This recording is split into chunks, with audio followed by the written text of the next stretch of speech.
자, 이제 여기서 입정과 잠심의 관계 한번 보겠습니다.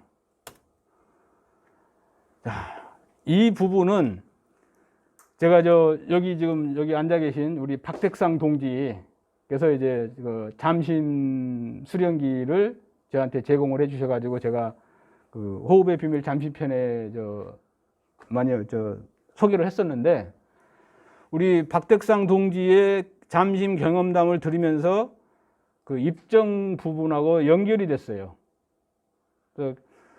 잠심하고 입정이 둘이 아니고 하나였더라라는 게 제 생각입니다. 그래서 이제 이 부분을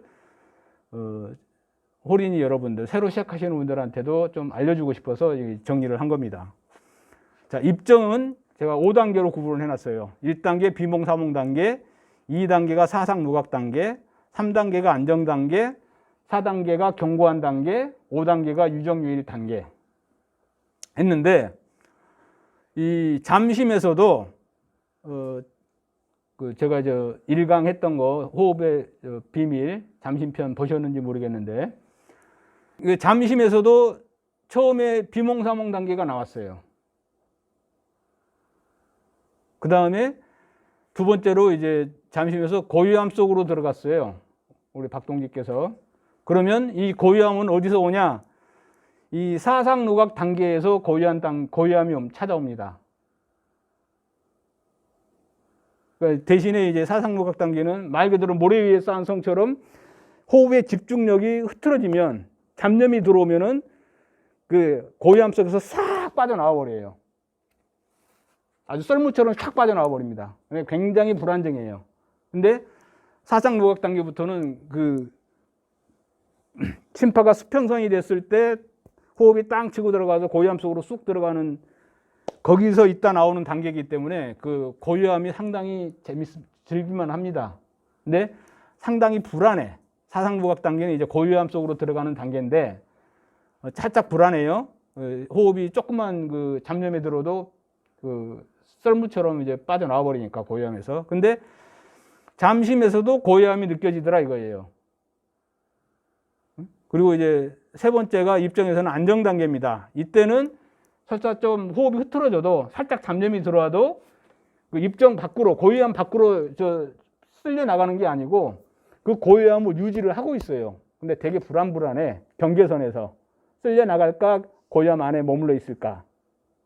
그게 이제 안정 단계인데, 잠심에서는 이제 그 부분에서 한 심파인지를 하고 있더라고요. 한 40일 정도 지났을 때였죠. 심파인지를 하고 있더라. 그래서 저는 이제 잠심과 입정이 둘이 아니고 한 몸이었더라.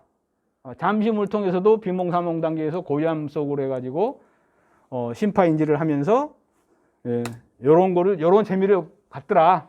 이게 뭡니까? 이 3단계 안정 단계, 심파인지 단계에서 공부를 더 하니까 여기서의 공통점이 뭐였었냐? 자, 시간이 순식간에 지나가더라. 요거는 이제 그 40일 이후에 제가 우리 박택상 동지의 수련담을 들은 내용을 정리를 한 겁니다. 자, 시간이 순식간에 지나가더라. 심파가 안정이 돼가지고 고요함 속에 들어가니까 뭐 1시간 반이 이제 금방금방 가더라. 근데 저도 마찬가지였어요. 이 안정 단계에 들어가니까 한 2, 30분 안 잔다 싶은데 1시간 반, 2시간이 훌쩍 지나가 있어요. 시간이 정말 빠르게 지나갑니다. 그러니까 몸이 약해도 하루 4시간을 할 수 있었던 이유가 뭐냐? 시간이 저렇게 빨리 가버리니까 덜 힘든 거예요. 이게 시간이 지나가기 전에는 이제 1시간, 2시간 앉아있는 게 정말 일각의 여삼수처럼 괴롭고 힘들었는데, 한 20분 안 잤나 싶으면은 알람이 뜨르륵 울려요. 1시간 반 지났다, 2시간 지났다. 그럼 깜짝깜짝 놀라죠. 난 20분밖에 안 한 것 같은데. 처음에는 되게 이상했어요. 뭐가 내가 잘못했나? 내가 잠들었나? 근데 절대 잠든 건 아니거든. 왜? 내 정신이 살아있으니까. 뭘 했는지 알고 나오니까. 근데 2시간이 훌쩍훌쩍 지나가 버리니까 몸이 이제 덜 힘들죠. 피로도가 덜해요. 그러니까 하루에 3시간, 4시간이 바로바로 돼버리더라고. 그러니까 몸이 약한 사람도 이 공부를 할 수 있는 이유가 바로 이런 것들입니다. 고요함 속에 들어가면 시간이 순식간에 지나가 버린다. 그러니까 힘이 훨씬 덜 든다. 그러니까 여기까지 와야 된다 이거야. 그러니까 공부해서 이 정도까지 오면 된다 이겁니다. 근데 우리 이제 명명회에서 한 명이 기록을 내줬어요.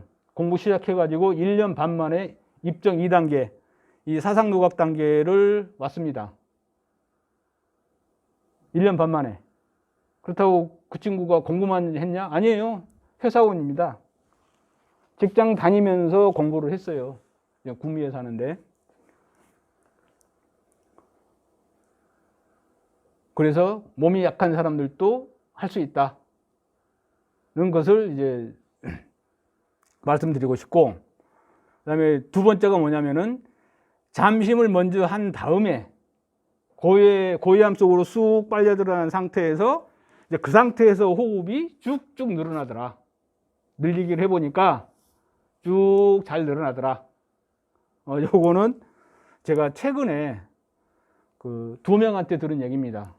이제 여기 주인공 한 분, 박백상 동지 한 분 계시고, 또 한 분이 제가 이제 호흡학교, 단호흡학교 하면서 그 소개했던 조영래 동지. 조영래 동지도 이 얘기를 했어요. 잠심이 돼가지고 쭉 가라앉은 상태에서 호흡을 늘리니까 호흡이 쫙쫙 잘 늘어나더라. 근데 이제 조영래 동지가 한 명이 얘기했을 때는 긴가민가 했는데, 또 이제 우리 박택상 동지까지 이제 그 얘기를 하니까, 요거는 하나의 공통 분모가 될 수 있다. 공통 분모가 될 수 있다. 그래서 잠심을 한 다음에 호흡 늘리기를 했더니 아주 자연스럽게 잘 들어가더라. 그래서 요거는 새로 시작하시는 분들 한번 유념해서 보시면 될 것 같고요. 세 번째는 뭐다? 공부가 이제 즐거워지더라 이거예요. 이제 공부 자체가 즐거워지는 거예요. 공부 자체가. 그러면 저 같은 경우는 이제 언제 즐거워졌었냐면 이 안정 단계에 들어서 가지고 이제 시간이 순식간에 지나가고 하니까 그때서야 공자님 그 삼락 중에 하나 있잖아요. 학이 스습지 불력 여로화.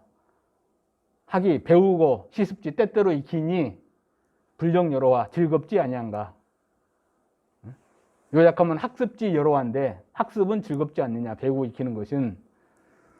근데 고등학교 다닐 때 저 한문 시간에 배우는데 그 당시에 저 고인관님 엄청 제가 욕했습니다.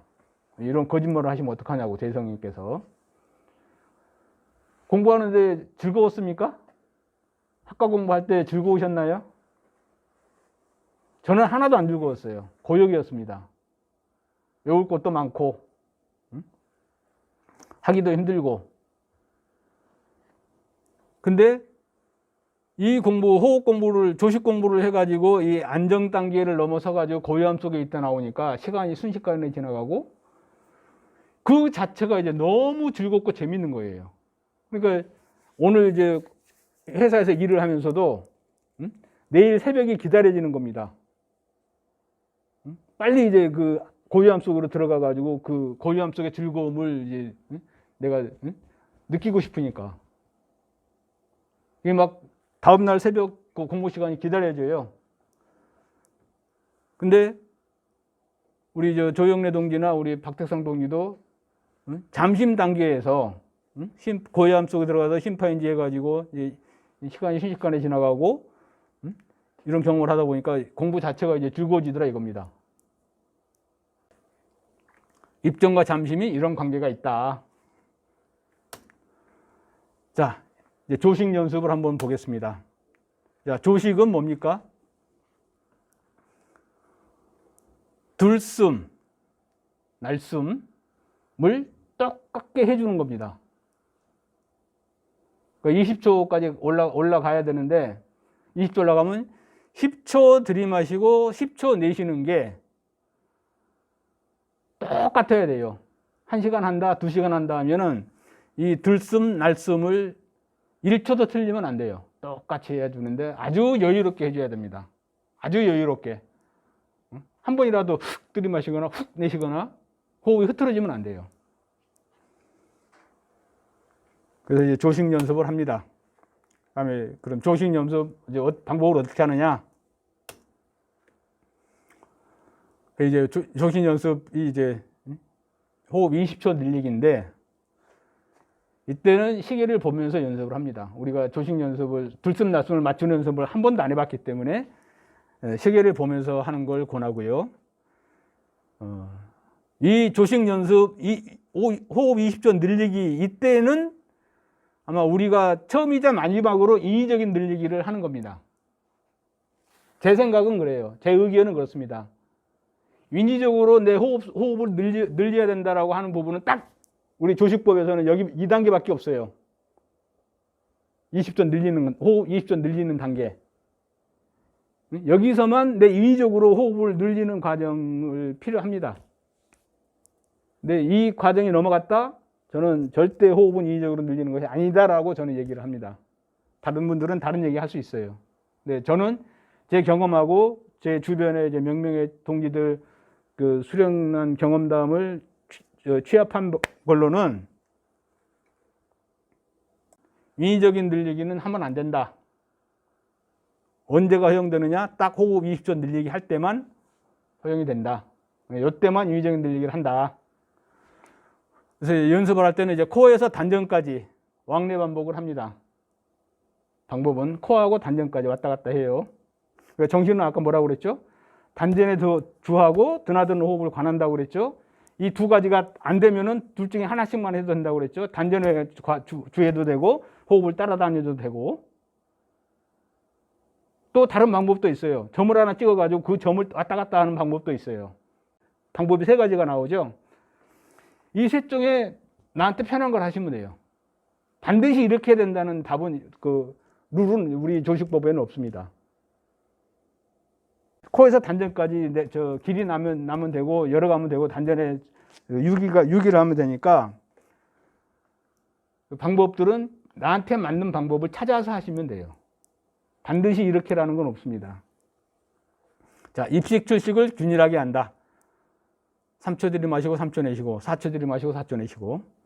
그리고 이제 평소 호흡보다는 좀 1초에서 3초 정도씩 늘려간다. 예, 인위적으로 늘리를 해야 되고 호흡 20초까지는 가야 되니까. 그렇게 하다가 이제 명치가 꽉 차면 속이 명치가 이제 기운이 모이게 되거든요. 그럼 모이면은 답답해집니다. 그리고 이제 속이 거북하고 소화도 잘 안 되고. 이건 왜 그러냐? 명치의 기운이 쌓여서 그래요. 근데 왜 그런 명치의 기운이 쌓이느냐? 명치에서 단전까지 길이 안 났기 때문에 그렇습니다. 정기는 이제 단전에 두고 이제 내리니까 내리려고는 하지만 실질적으로는 명치에서 기운은 명치에 모이는 거예요. 왜? 명치에서 단전까지 길이 막혀 있으니까. 그래서 명치의 기운이 쌓이니까 여기가 답답해지고 거북해지고 호흡이 짧아지고 힘들어집니다. 그러면 여기서 이제 옛날에는 30년 전에는 어떤 문제가 생겼냐면은 내가 잘못된 줄 알아요. 왜? 여기가 답답해지고 힘들어지니까. 꽉 막혀가지고, 숨도 잘 안 쉬어지고, 소화도 잘 안 되고, 거북하고. 그러니까 내가 공부하다가 뭐 잘못됐나 보다 하고 여기서 중단하고 놓쳐가지고 포기한 사람들이 꽤 돼요. 30년 전에 아마 그런 분들 꽤 됐습니다. 근데 앞으로는 이제 명치가 꽉 답답하고 거북하고 호흡이 거칠이 좀 짧아진다. 그러면 기운이 쌓여 있구나. 공부가 잘 되고 있구나. 이거는 공부가 잘 될 때 나오는 현상이구나. 이렇게 이해하시면 될 겁니다.